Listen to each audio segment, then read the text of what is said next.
মনোজ বসুর ভৌতিক গল্প লাল চুল। 6 মাস ধরিয়া বিয়ের দিন সাব্যস্ত হয় না। তারপর দিন ঠিক হইল তো গোল বাঁধিল জায়গা লইয়া। মোটে তখন দিন 15 বাকি। হঠাৎ নীলমাধবের চিঠি আসিল।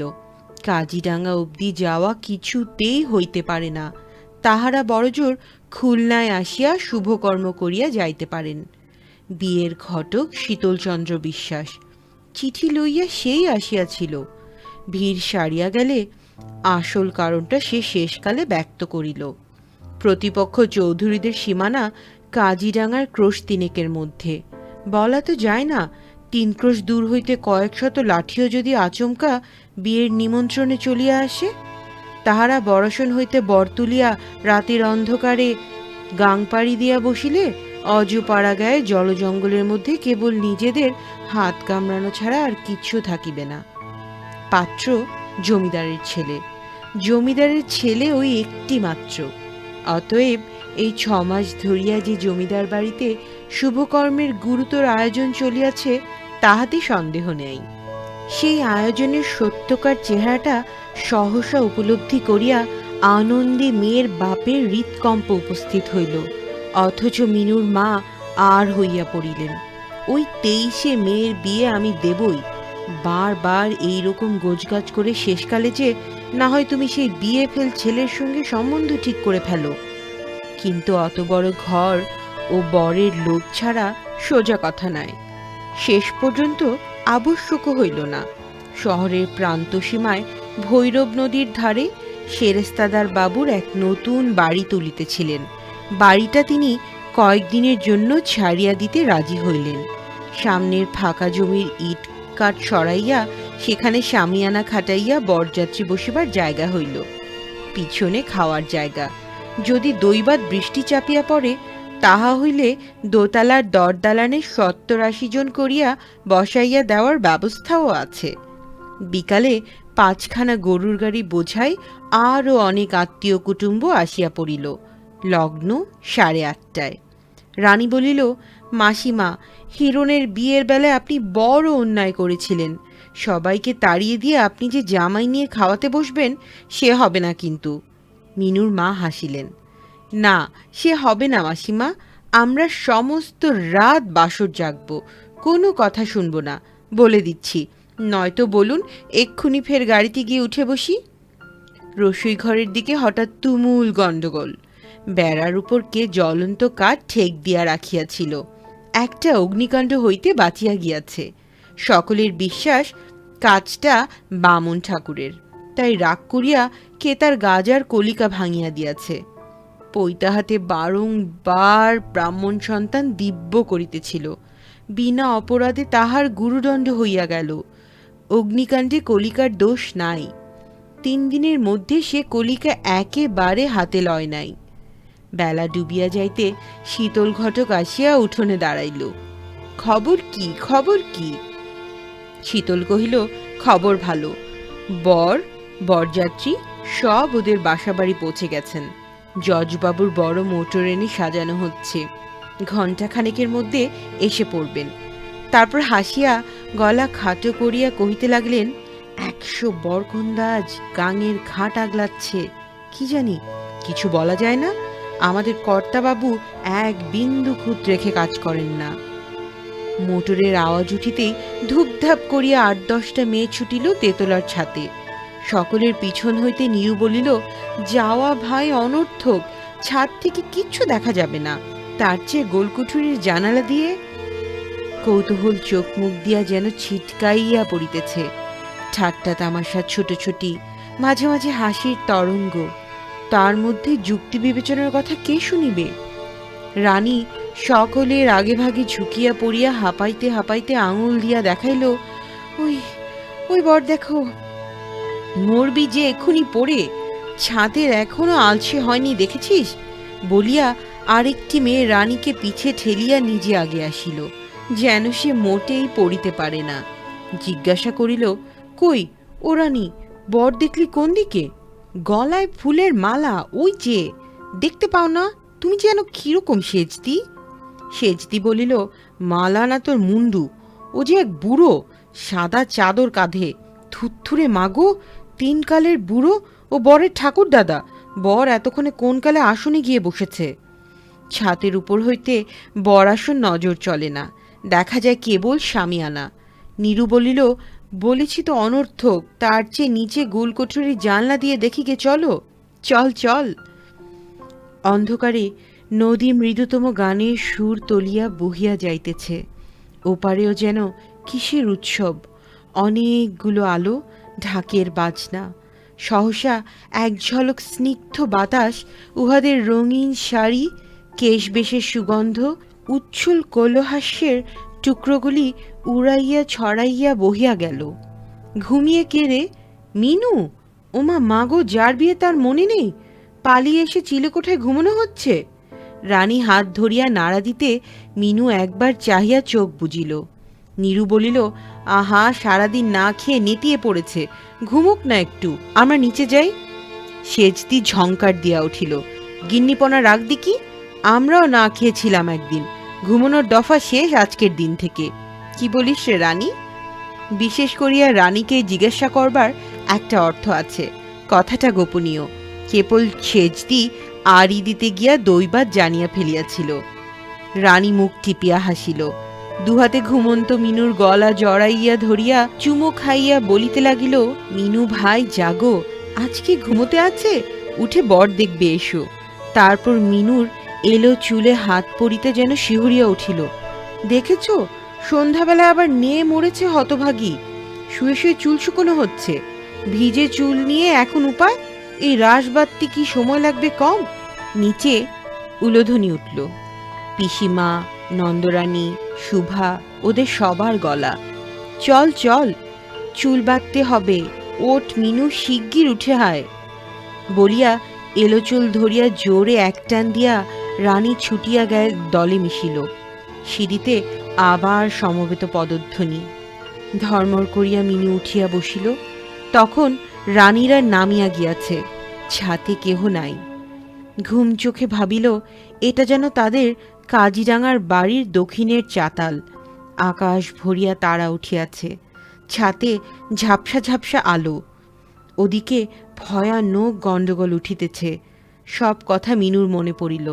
আজ তার বিয়ে, সে ঘুমাইয়া পড়িয়াছিল, সকলে ডাকাডাকি লাগাইয়াছে। হঠাৎ নিচের দিকে কোথায় দপ করিয়া সুতীব্র আলো জ্বলিয়া অনেকখানি রশ্মি আসিয়া পড়িল ছাতের উপর।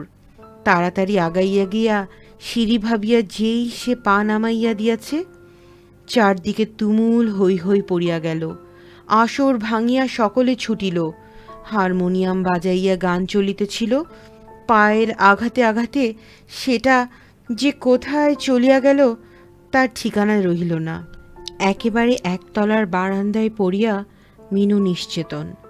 জল জল, মোটর আনো, ভিড় করবেন না মশাই, সরুন, ফাঁক করে দিন। আহা, কি করো, মোটরে তোলো শিগগির। গামছা কাঁধে কোন দিক হইতে কন্যার বাপ ছুটিতে ছুটিতে আসিয়া আছাড় খাইয়া পড়িলেন। জজবাবুর সেই মোটরে চড়িয়া মিনু হাসপাতালে চলিল। বড় রাস্তায় রশিদই পথ গিয়া মোটর ফিরিয়া আসিল। আর যাইতে হইল না।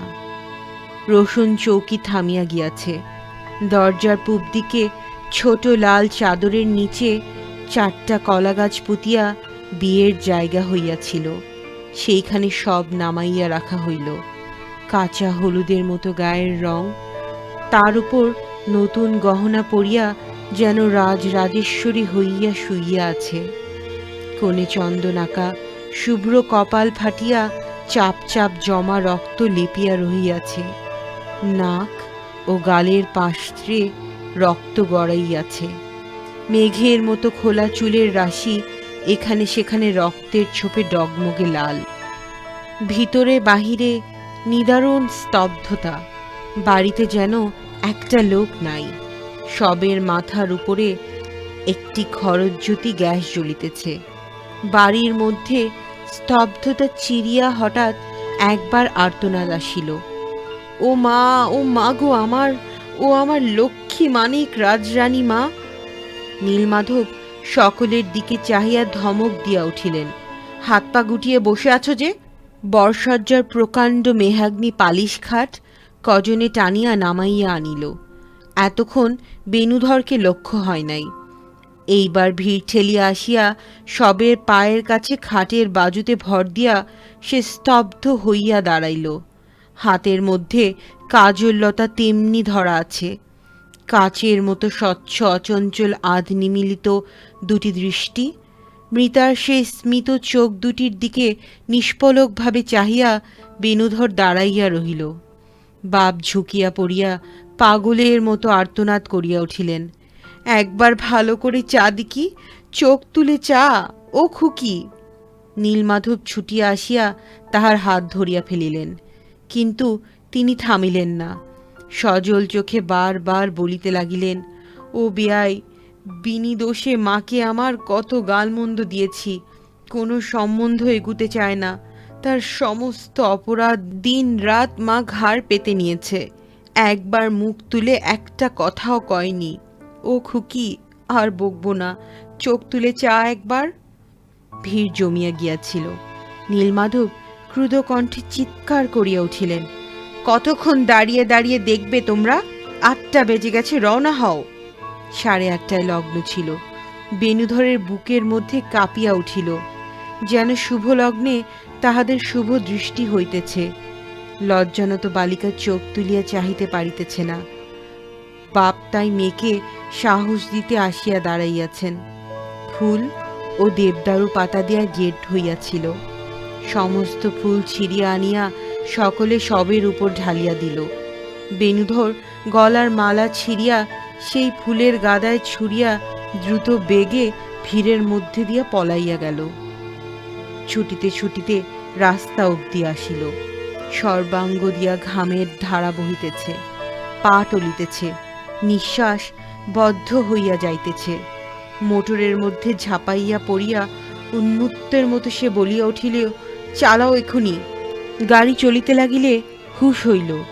তখন আগাগোড়া তাহার বরের সাজ, এক বোঝা কোট কামিজ, তার উপর শৌখিন ফুলকাটা চাদর, বিয়ের উপলক্ষে পছন্দ করিয়া সমস্ত কেনা।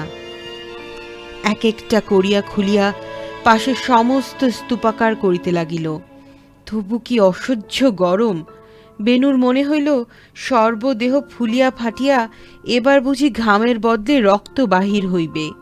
ক্রমাগত বলিতে লাগিল, চালাও, খুব জোরে চালাও গাড়ি। শোফার জিজ্ঞাসা করিল, কোথায়? যেখানে খুশি, ফাঁকায়, গ্রামের দিকে। তীর বেগে গাড়ি ছুটিল। চোখ বুজিয়া চেতনাহীনের মতো বেণুধর পড়িয়া রহিল। সম্মুখ আধার রাত্রি, তার উপর মেঘ করিয়া আরও আধার জমিয়াছে। জনবিরল পথের উপর মিটমিটে কেরোসিনের আলো যেন প্রেতপুরীর পাহারাদার। একবার চোখ চাহিয়া বাহিরের দিকে তাকাইয়া বেণুধর শিহরিয়া উঠিল। এমন নিবিড় অন্ধকার সে জীবনে দেখে নাই। দুধারের বাড়িগুলির দরজা জানালা বন্ধ। ছোট শহর ইতিমধ্যেই নিশুতি হইয়া উঠিয়াছে। মধ্যে আম কাঁঠালের বড় বড় বাগিচা। সহসা কোথায় কোন দিক দিয়া উচ্ছল হাসির শব্দ ভাসিয়া আসিল। অতি মৃদু অস্পষ্ট কৌতুক চঞ্চল অনেকগুলো কণ্ঠস্বর, বউ দেখিয়ে যাও, বউ দেখিয়ে যাও গো। আশেপাশের সারি সারি ঘুমন্ত বাড়িগুলির ছাদের উপর আম বাগিচার এখানে সেখানে ল্যাম্পপোস্টের আবছায় নানা বয়সের কত মেয়ে কৌতূহল ভরা চোখে ভিড় করিয়া বউ দেখিতে দাঁড়াইয়া আছে। তারপর গাড়ির মধ্যে দৃষ্টি ফিরাইয়া এক পলকে যেন তাহার গায়ে কাঁটা দিয়া উঠিল। বধূ তাহার পাশে রইয়াছে। সত্যই একটা বউ মানুষ ঘোমটার মধ্যে জড়সড় হইয়া মাথা নোয়াইয়া একেবারে গদির সঙ্গে মিশিয়া বসিয়া আছে। গায়ের ছোঁয়া লাগিলে যেন সে লজ্জায় মরিয়া যাইবে। তারপর খেয়াল হইল সে তার পরিত্যক্ত জামা চাদরের বোঝা, মানবী নয়। এই গাড়িতেই মেয়েটিকে হাসপাতালে লইয়া চলিয়াছিল। সে বসিয়া নাই। তার দেহের 2-1 ফোঁটা রক্ত হয়তো গাড়ির গদিতে লাগিয়া থাকিতে পারে। শহর ছাড়িয়া নদীর ধারে ধারে গাড়ি ক্রমে মাঠের মধ্যে আসিল। হেডলাইট জ্বালিয়া গাড়ি ছুটিতেছে। চারদিকে নিঃশব্দতাকে পিষিয়া ভাঙিয়া চুরিয়া খোয়াতোয়ারা রাস্তার উপর চাকার পেছনে কর্কশ সুকরুণ আর্তনাদ উঠিতেছে। একটি পল্লী কিশোরীর এই দিনকার সকল স্বাদ বাসনা বেণুধরের বুকের মধ্যে কাঁদিয়া বেড়াইতে লাগিল। চাকার সামনে সে যেন বুক পাতিয়া দিয়াছে। বাহিরে ঘন তিমিরাচ্ছন্ন রাত্রি, জনশূন্য মাঠ, কোনো দিকে আলোর কণিকা নাই। সৃষ্টির আদি যুগের অন্ধকার লিপ্ত নীহারিকা মণ্ডলীর মধ্য দিয়া বেণুধর যেন বিদ্যুতের গতিতে ছুটিয়া বেড়াইতেছে, আর পাশে পাশে পাল্লা দিয়া ছুটিয়া মরিতেছে নিঃশব্দচারিণী মৃতরূপা তার বধূ। লাল বেনারসিতে রূপের রাশি মুড়িয়া লজ্জায় ভাঙিয়া শতখান হইয়া এখানে এক কোণে তার বসিবার স্থান ছিল, কিন্তু একটি মুহূর্তের ঘটনার পরে এখন তার স্থান হইয়াছে সীমাহীন আশ্রয়হীন বিপুল শূন্যতায়। রাত্রির অন্ধকার মথিত করিয়া বাতাসের বেগে ফরফর শব্দে তার পরনের কালো কাপড় উড়ে, পায়ের আঘাতে জোনাকি ছিটকাইয়া যায়। গতির বেগে সামনে ঝুঁকিয়া পড়া ঘন চুল ভরা মাথাটি, মাথার চারপাশ দিয়া রক্তের ধারা গড়াইয়া গড়াইয়া বৃষ্টি বহিয়া যায়। এলো চুল উড়ে, দিগন্তব্যাপী ডগমগে লাল চুল। দুই হাতে মাথা টিপিয়া চোখ বুজিয়া বেণুধর পড়িয়া রহিল। গাড়ি চলিতে লাগিল। খানিক পরে পথের ধারে এক বটতলায় থামিয়া হাঁটুরে চালার মধ্যে বাঁশের মাচায় অনেকক্ষণ মুখ গুজিয়া পড়িয়া থাকিয়া অবশেষে মন কিছু শান্ত হইলে বাসা বাড়িতে ফিরিয়া আসিল। নীলমাধব প্রভৃতি অনেকক্ষণ আসিয়াছেন। বরযাত্রীর অনেকে মেল ট্রেন ধরিতে সোজা স্টেশনে গিয়াছে। কেবল কয়েকজন মাত্র, যাহারা খুব নিকট আত্মীয়, বৈঠকখানার পাশের ঘরে বালিশ কাঁথা পুটুলি বই যা হয় একটা কিছু মাথায় দিয়া যে যার মতো শুইয়া পড়িয়াছেন। অনেক রাত্রি। হেরিকেনের আলো মিট মিট করিয়া জ্বলিতেছে। আলোর সামনে ঠিক মুখোমুখি নির্বাক নিস্তব্ধ গম্ভীর মুখে বসিয়া নীলমাধব ও শীতল ঘটক। বেণুকে দেখিয়া নীলমাধব উঠিয়া আসিলেন। বলিলেন, কাউকে কিছু না বলে বেরিয়ে পড়লে, মোটর নিয়ে গিয়েছ শুনে ভাবলাম বাসাতেই এসেছ। এখানে এসে দেখি তাও নয়। ভারী ব্যস্ত হয়েছিলাম। জজবাবুর বাড়িতে বিজয় গিয়ে বসে আছে এখনো। বেণুধর বলিল, বড্ড মাথা ধরল, ফাঁকায় তাই খানিকটা ঘুরে এলাম। বলে যাওয়া উচিত ছিল, বলিয়া নীলমাধব চুপ করিলেন। ছেলে নিশ্চল হইয়া দাঁড়াইয়াছে দেখিয়া পুনরায় বলিলেন, তোমার খাওয়া দাওয়া হয়নি। দক্ষিণের কোঠায় খাবার ঢাকা আছে, বিছানা করা আছে, খেয়ে দিয়ে শুয়ে পড়ো, রাত জাগবার দরকার নেই।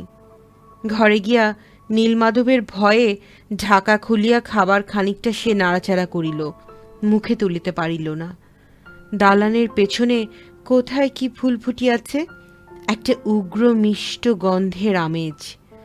মিটমিটে আলোয় রহস্যাচ্ছন্ন আধ অন্ধকারে চারদিক চাহিয়া চাহিয়া মনে হইল ঘর ভরিয়া কে একজন বসিয়া আছে। তাহাকে ধরিবার জো নাই, অথচ তাহার স্নিগ্ধ লাবণ্য বন্যার মতো ঘর ছাপাইয়া যাইতেছে। কোণের দিকে দলিল পত্র ভরা সেকেলে বড় ছাপবাক্সের আবডালে নিবিড় কালো বড় বড় চোখ দুটি অভুক্ত খাবারের দিকে বেদনাহতভাবে চাহিয়া নীরব দৃষ্টিতে তাহাকে সাধাসাধি করিতেছে।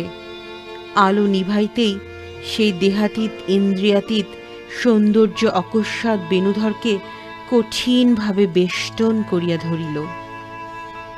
বাহিরের বৈঠকখানায় কথাবার্তা আরম্ভ হইল।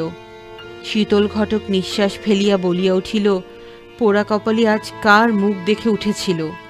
তারপর চুপ। অনেকক্ষণ আর কথা নাই।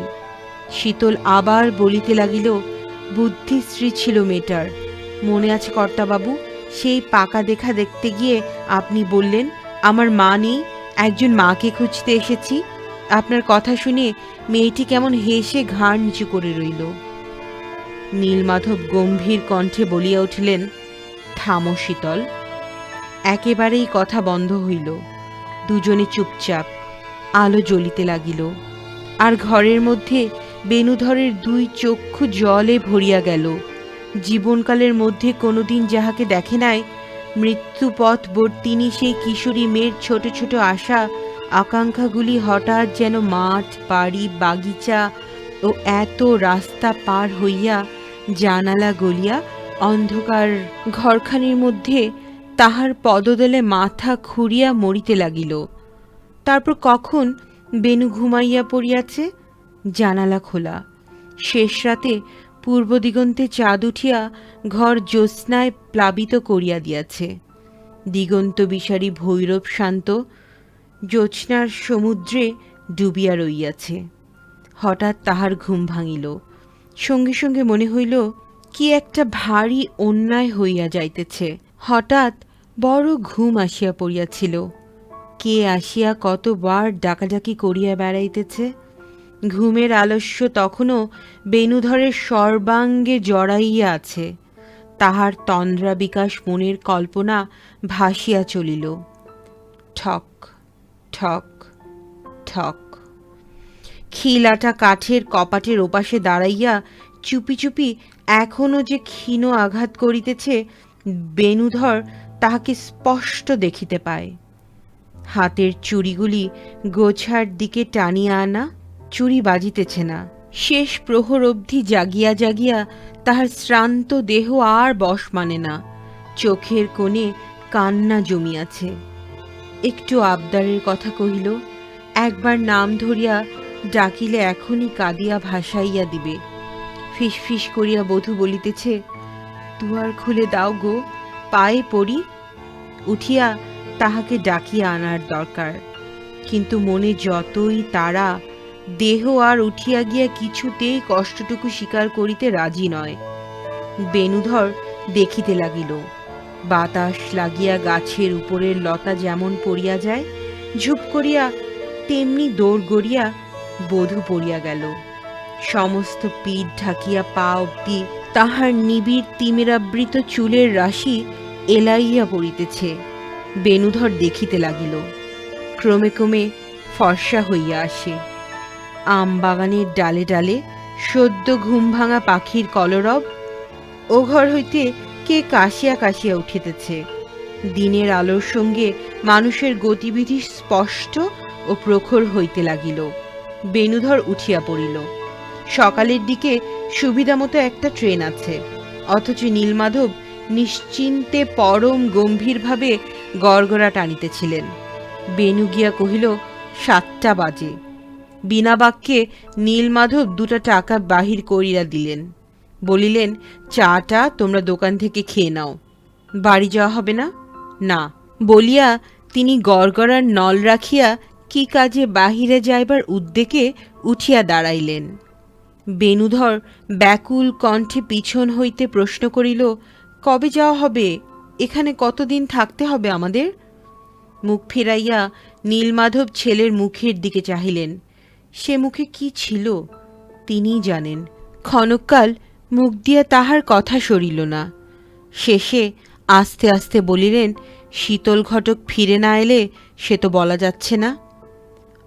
অনতি পরেই বৃত্তান্ত জানিতে বাকি রহিল না। শীতল ঘটক গিয়াছে তাহিরপুরে, গ্রামটা নদীর আর পারে ক্রোশখানেকের মধ্যেই। ওখানে কিছুদিন একটা কথাবার্তা চলিয়াছিল। খুব বনিয়াদি গৃহস্থ ঘরের মেয়ে, কিন্তু ইদানিং কৌলিন্যটুকু ছাড়া সে পক্ষের বিশেষ কিছু সম্বল নাই। অতএব নীলমাধব নিজেই পিছাইয়া আসিয়াছিলেন। বিজয়কে আড়ালে ডাকিয়া সকল আক্রোশ বেণু তাহারই উপর মিটাইল। কহিল, কসাই তোমরা সব। অথচ সে একেবারেই নিরপরাধ। কিন্তু সে তর্ক না করিয়া বিজয় সান্ত্বনা দিয়া কহিল, ভয় নেই ভাই, ও কিছু হবে না। ওর ছুরি তোর বিয়ে, সে কি হয় কখনো? কাকার যেমন কাণ্ড। একটু পরেই দেখা গেল ঘটক হাসি মুখে হনহন করিয়া ফিরিয়া আসিতেছে। সামনে পাইয়া সুসংবাদটা তাহাদিগকে সর্বাগ্যে দিল। পাকাপাকি করে এলাম ছোটবাবু। তবু বিজয় বিশ্বাস করিতে পারিল না। বলিল, পাকাপাকি করে এলে কিরকম? এই ঘন্টা 2-3 আগে বেরুলে কোনো খবরাখবর দেওয়া নেই, এর মধ্যেই ঠিক হয়ে গেল? শীতল সগর্বে নিজের অস্থিস্যার বুকের উপর একটি থাবা মারিয়া কহিল, এর নাম শীতল ঘটক। বুঝলেন বিজয়বাবু, 40 বছরের পেশা এই আমার, কিছুতেই রাজি হয় না। হেন তেন কত কি আপত্তি, ফুসমন্ত্রে সমস্ত জল করে দিয়ে এলাম বলিয়া শূন্য মুখ তুলিয়া ফুৎকার দিয়া মন্ত্রটার স্বরূপ বুঝাইয়া দিল। বেণুধর কহিল, আমি বিয়ে করব না। শীতল অবাক হইয়া গেল। সে কেবল অপর দিকের কথাটাই ভাবিয়া রাখিয়াছিল। একবার ভাবিল বেণুধর পরিহাস করিতেছে।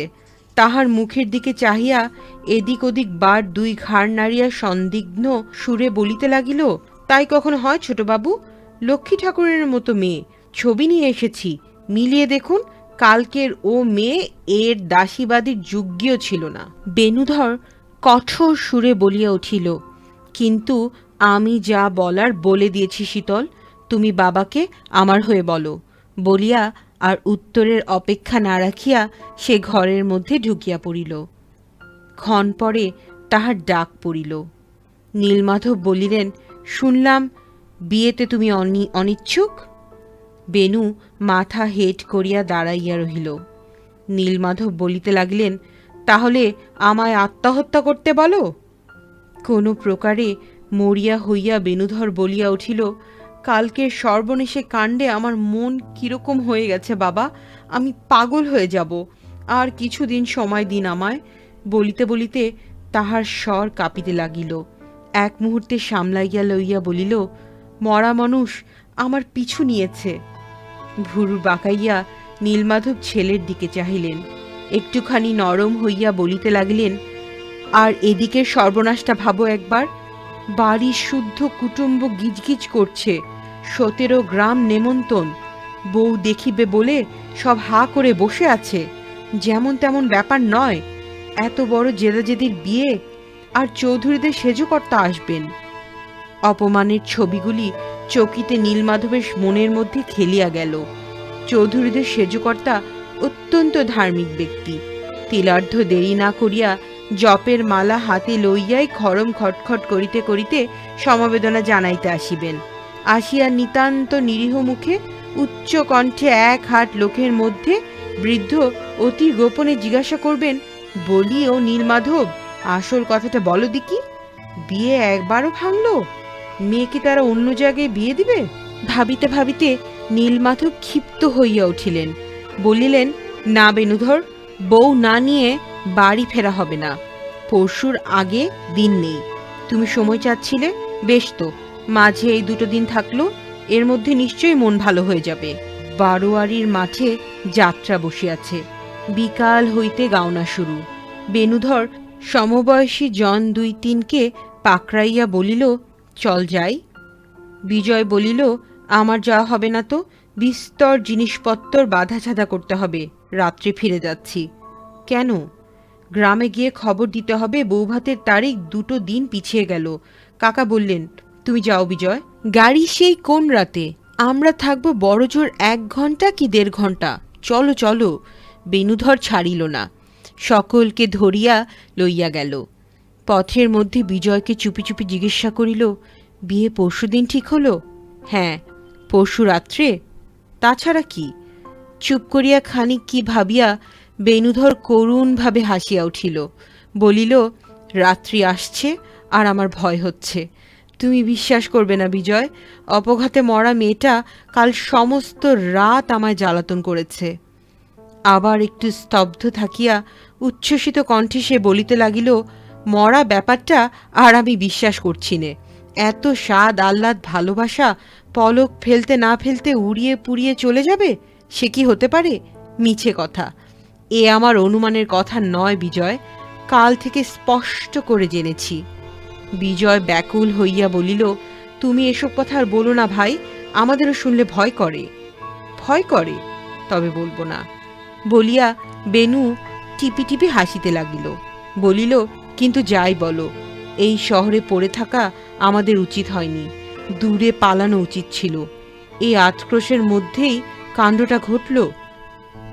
যাত্রা দেখিয়া বেনু অতিরিক্ত রকম খুশি হইল।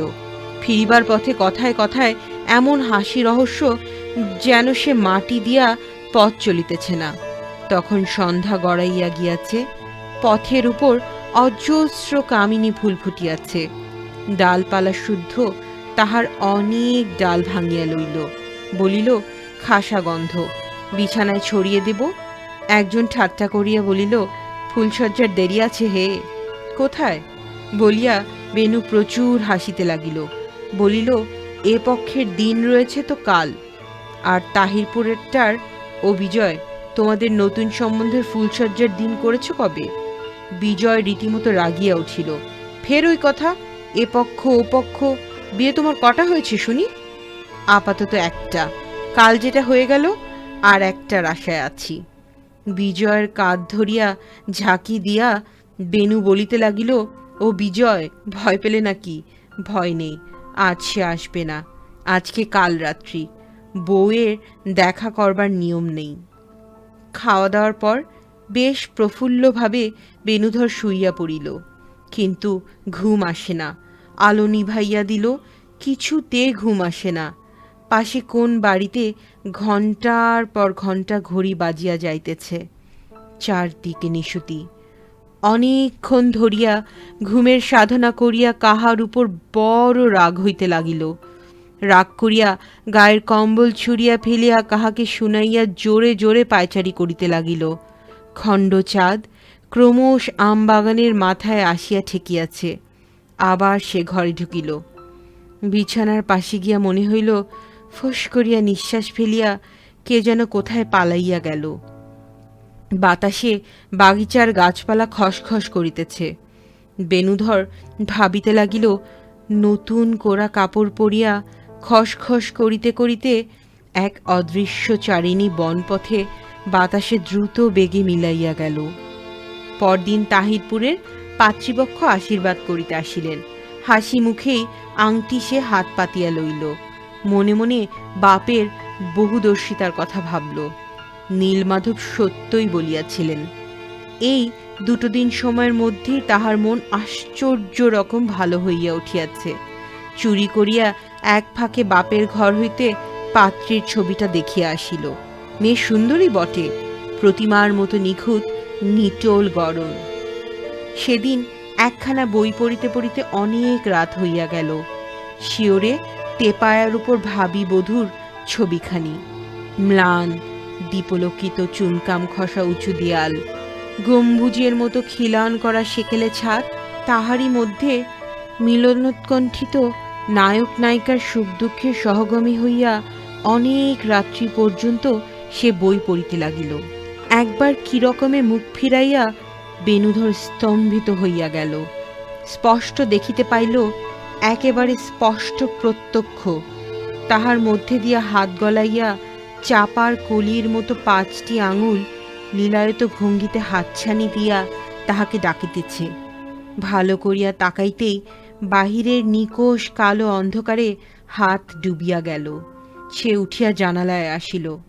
আর কিছুই নাই। নৈশ বাতাসে লতাপাতা দুলিতেছে। সজোরে সে জানালার খিল আটিয়া দিল। আলোর জোর বাড়াইয়া দিয়া বেনুধর পাশ ফিরিয়া শুইল। চট ওঠা দেয়ালের ওপর কালের দেবতা কত কি নকশা আঁকিয়া গিয়াছে।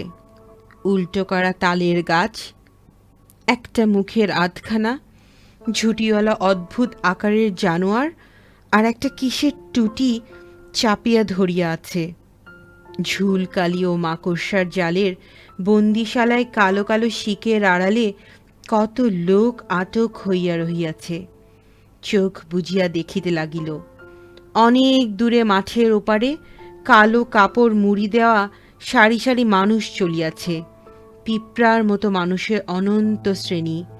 লোকালয়ের সীমানায় আসিয়া কে একজন হাত উঁচু করিয়া কি বলিল। মুহূর্তকাল সব স্থির। আবার কি সংকেত হইল। অমনি দল ভাঙিয়া নানা জনে নানা দিকে পথ বিপথ ঝোপ জঙ্গল আনাচ কানাচ না মানিয়া ছুটিতে ছুটিতে অদৃশ্য হইয়া গেল। এই রাত্রে আঙিনার ধুলায় কোথায় এক পরম দুঃখিনী এলাইয়া এলাইয়া পড়িয়া থাকিয়া থাকিয়া দাপাদাপি করিতেছে। ও মা, মাগো আমার, ও আমার লক্ষ্মী মানিক রাজরানী মা, অন্ধকারের আবছায়ে ছোট ছোট ঘুলঘুলির পাশে তন্বী কিশোরীটি নিঃশ্বাস বন্ধ করিয়া আড়ি পাতিয়া বসিয়া আছে। শিওরে নতুন বধূ চুপটি করিয়া বাসর জাগে। বর বুঝি ঘুমাইল। বেণুধর উঠিয়া বসিয়া পরম স্নেহে স্মিত মুখে শিওরে তেপায়ার উপরের ছবিখানির দিকে তাকাইল। কাল সারা রাত্রি তাহারা জাগিয়া কাটাইবে। রুদ্ধ জানালায় সহসা মৃদু মৃদু করাঘাত শুনিয়া বেণুধর চমকিয়া উঠিল। শুনিতে পাইল ভয়ার্থ চাপা গলায় ডাকিয়া ডাকিয়া কে যেন কি বলিতেছে। একটি অসহায় প্রীতিমতী বালিকা বাপ মা ও চেনা জানা সকল আত্মীয় পরিজন ছাড়িয়া আসিয়া এই জানালার বাহিরে পাগল হইয়া ঘুরিয়া বেড়াইতেছে। আজ বেণুধর তিলার্ধ দেরি করিল না। দুয়ার খুলিয়া দেখে ইতিমধ্যে বাতাস বাড়িয়া ঝড় বহিতে শুরু হইয়াছে। সনসন করিয়া ঝড় দালানের গায়ে পাক খাইয়া যাইতেছে। এসো। এসো না। বাতাসে দড়াম করিয়া দরজা বন্ধ হইয়া গেল। বেণুধর নির্নিরীক্ষে অন্ধকারের মধ্যে অদৃশ্য পলায়ন পড়ার পিছনে পিছনে ছুটিল। ঝোড়ো হাওয়ার কথা না ফুটিতে কথা উড়াইয়া লইয়া যায়। তবু সে যুক্ত করে বারংবার এক অভিমানিনীর উদ্দেশ্যে কহিতে লাগিল, মিছে কথা, আমি বিয়ে করব না, আমি যাব না কাল, তুমি এসো, ফিরে এসো। নিশীথ রাত্রি, মেঘ ভরা আকাশে বিদ্যুৎ চমকাইতেছে। ভৈরবের বুকেও যেন প্রলয়ের জোয়ার লাগিয়াছে। ডাক ছাড়িয়া কুল ছাপাইয়া জল ছুটিয়াছে। বেণুধর নদীর কূলে কূলে ডাকিয়া বেড়াইতে লাগিল। মৃত্যু ও জীবনের সীমারেখা এই পরম মুহূর্তে প্রলয় তরঙ্গ লেপিয়া মুছিয়া গিয়াছে। পৃথিবীতে এই ক্ষণ প্রতিদিন আসিয়া থাকে। দিনের অবসানে সন্ধ্যা, তারপর রাত্রি। পলে পলে রাত্রির বক্ষ স্পন্দন বাড়ে। তারপর অনেক অনেকক্ষণ পরে মধ্য আকাশ হইতে একটি নক্ষত্র বিদ্যুৎ গতিতে খসিয়া পড়ে। ঝনঝন করিয়া মৃত্যুপুরীর সিংহদ্বার খুলিয়া যায়। পৃথিবীর মানুষের শিওরে ওপারের লোক দলে দলে আসিয়া বসে, ভালোবাসে, আদর করে। স্বপ্নের মধ্য দিয়া কত কথা কহিয়া যায়। আজ স্বপ্নলোকের মধ্যে নয়, জাগ্রত দুই চক্ষু দিয়া মৃত্যুলোক বাসিনীকে সে দেখিতে পাইয়াছে। দুটি হাত নিবিড় করিয়া ধরিয়া তাহাকে ফিরাইয়া আনিবে। দিগন্তব্যাপী মেঘবরণ চুলের উপর ডগমগে লাল কয়েকটি রক্তবিন্দু প্রায় অন্ধকারের মধ্যে আলেয়ার মতো বেণুধরকে দূর হইতে দূরে ছুটাইয়া লইয়া চলিল। গল্প সমাপ্তি। ধন্যবাদ। আশা করছি আপনাদের ভালো লাগবে।